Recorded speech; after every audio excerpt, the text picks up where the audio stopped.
Hello guys, അപ്പം ഇന്നത്തെ വീഡിയോയിൽ നമ്മളൊരു ടൂള് പരിചയപ്പെടാനാണ് പോണത്. ഈ ഒരു ബോക്സിലാണ് നമ്മൾ ടൂൾ ഇരിക്കുന്നത്.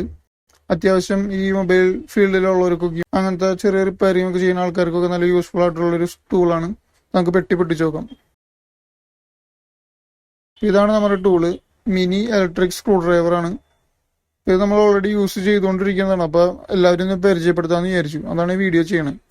അപ്പോൾ നമുക്ക് ഇതിൻ്റെ ഈ ബോക്സിൽ 2 പേപ്പറുകൾ വരുന്നുണ്ട്. ഇതിൻ്റെ ഗൈഡും കാര്യങ്ങളൊക്കെ ആയിട്ട് 2 പേപ്പറുകളുണ്ട്.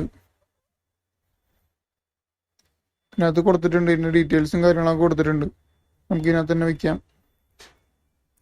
ഇതാണ് നമ്മുടെ ബോക്സ് തുറക്കുമ്പോൾ തന്നെ ബെറ്റർ ടൂൾ എന്ന് പറഞ്ഞിട്ട് നല്ലൊരു ആർട്ട് വർക്ക് കൊടുത്തിട്ടുണ്ട്. നല്ല രീതിയിൽ തന്നെ ബോക്സും കാര്യങ്ങളൊക്കെ വന്നിട്ടുണ്ട്. ഇപ്പം ഇത്രയും ബിറ്റുകൾ നമുക്ക് ഇതിനകത്തുണ്ട്. വളരെ ചെറിയ ബിറ്റ് തൊട്ട് അത്യാവശ്യം വലിപ്പമുള്ള ബിറ്റ് വരെ ഉണ്ട്. ഈ ഒരു ബിറ്റാണ് നമ്മൾ കോമൺ ആയിട്ട് യൂസ് ചെയ്യുന്നത്. നമ്മുടെ ഫോണിലെ സ്ക്രൂകളൊക്കെ ഏകദേശം ഈ ഒരു സൈസിലായിരിക്കും വരുന്നത്. ഇതാണ് നമ്മുടെ ബോക്സിലെ ഏറ്റവും വലിയ ബിറ്റ്. അത്യാവശ്യം വലിപ്പമുള്ള ബിറ്റ് തന്നെയാണ്. ഇത്രയും വലിയ സ്ക്രൂ ഒക്കെ ടൈറ്റ് ചെയ്യാനൊക്കെ ഉള്ള ഒരു കപ്പാസിറ്റി ഒരു സ്ക്രൂ ഡ്രൈവറിനുണ്ട്. ഇതാണ് സ്ക്രൂ ഡ്രൈവർ വരുന്നത്. കുറച്ച് സാധാരണ സ്ക്രൂ ഡ്രൈവർ കമ്പയർ ചെയ്യുമ്പോൾ ചെറിയൊരു വെയിറ്റ് ഉണ്ട്. ആ ബാറ്ററിയുടെയും കാര്യത്തിൻ്റെ ഒക്കെ ചെറിയൊരു വെയിറ്റ് വരുന്നുണ്ട്. ഇത്രയ്ക്ക് നീളമൊക്കെ ഉണ്ട് ഈ സാധനത്തിന്. ഇപ്പം ക്രിയേഷൻ സ്പേസ് എന്ന് പറഞ്ഞിട്ടൊരു എഴുത്തൊക്കെ വന്നിട്ടുണ്ട്.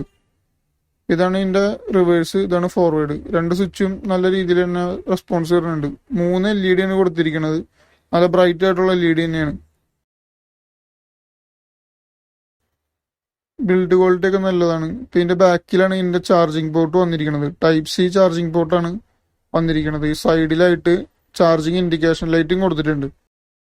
അത്യാവശ്യം കുഴപ്പമില്ലാത്ത ടൂൾ തന്നെയാണ്. നമ്മൾ കുറേ നാളായിട്ട് ഉപയോഗിക്കുന്നുണ്ട്. ഇനി വരുന്നതാണ് ഇതിൻ്റെ കേബിള്, ചാർജിങ് കേബിൾ. ഒരു വൈറ്റ് കളറ് ഒരു ടൈപ്പ് സി കേബിൾ ഇതിൻ്റെ ഒപ്പം വരുന്നുണ്ട്. ഇതാണ് ആ കേബിള്. നമ്മുടെ അടുത്ത് വേറെ കേബിൾ ഉള്ള കാരണം നമ്മൾ ഈ കേബിൾ അങ്ങനെ തന്നെ വച്ചേക്കാണ്, യൂസ് ചെയ്യണില്ല.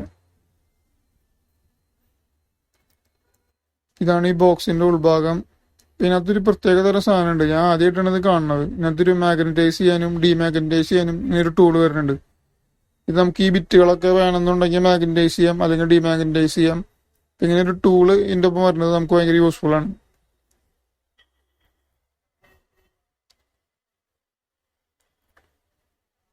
ഈ ബിറ്റുകളായാലും നല്ല ക്വാളിറ്റിയിലാണ് വരുന്നത്. പിന്നെ ബോക്സും അത്യാവശ്യം ക്വാളിറ്റി ഉണ്ട്. ബോക്സിന്റെ കാര്യം എടുത്ത് പറയേണ്ടതാണ്. കാരണം നമ്മൾ ഇത് അടച്ചു കഴിഞ്ഞാൽ തുറക്കാനായിട്ട് ചെറിയൊരു ബുദ്ധിമുട്ടുണ്ട്. കാരണം എന്താണെന്ന് വെച്ച് കഴിഞ്ഞാൽ ഇതിന്റെ മോൾ ഭാഗത്ത് മാഗ്നറ്റ് വരുന്നുണ്ട്. 2 മാഗ്നറ്റ് വരുന്നുണ്ട്. എന്തിനാന്ന് വെച്ച് കഴിഞ്ഞാൽ നമ്മൾ ഈ ബോക്സ് അടച്ചു കഴിഞ്ഞ് അങ്ങോട്ടും ഇങ്ങോട്ടൊക്കെ നീക്കി വെക്കുമ്പോൾ ഈ ബിറ്റുകളൊന്നും പുറത്ത് പോകാതിരിക്കാൻ വേണ്ടിയിട്ടാണ്. അപ്പം അത്രയും യൂസ്ഫുൾ ആയിട്ടാണ്. എല്ലാ രീതിക്കും അവർ നമ്മുടെ യൂസൊക്കെ നോക്കിയിട്ടാണ് ഈ ഒരു ബോക്സ് വരെ ഉണ്ടാക്കിയേക്കണത്. അതുപോലെ തന്നെ എല്ലാ ബിറ്റുകളുടെയും കോഡ് ഇവിടെ രേഖപ്പെടുത്തിയിട്ടുണ്ട്. ആ സൈസിനനുസരിച്ചുള്ള കോഡുകൾ നമുക്ക് ഇവിടെ കാണാൻ പറ്റും. അത്യാവശ്യം നല്ലൊരു യൂസ്ഫുൾ ആയിട്ടുള്ളൊരു ടൂള് തന്നെയാണ് നമുക്ക് വേണമെങ്കിൽ പറയാൻ പറ്റും ഇതിന്. ഇതിൻ്റെ ഈ റെസ്പോൺസ് ആയാലും അത്യാവശ്യം ടൈറ്റുള്ള സ്ക്രൂ ഒക്കെ നമുക്ക് സിമ്പിളായിട്ട് തന്നെ അഴിക്കാൻ പറ്റും. ബിറ്റൊന്നും ഡാമേജ് ഒന്നും വരില്ല. ഇതാണ് ഇതിൻ്റെ ചാർജിങ് ഇൻഡിക്കേഷൻ. വൈറ്റ് കളറാണ് ചാർജ് ചെയ്യുമ്പോൾ ഓരോ ലെവൽ കൂടണത്. പിന്നെ ഫുൾ ചാർജ് ആയി കഴിയുമ്പോൾ ബ്ലൂ കളറാവും. ഈ വീഡിയോ നിങ്ങൾക്ക് യൂസ്ഫുൾ ആയെന്ന് വിചാരിക്കുന്നു. അപ്പോൾ താങ്ക്സ് ഫോർ വാച്ചിങ്.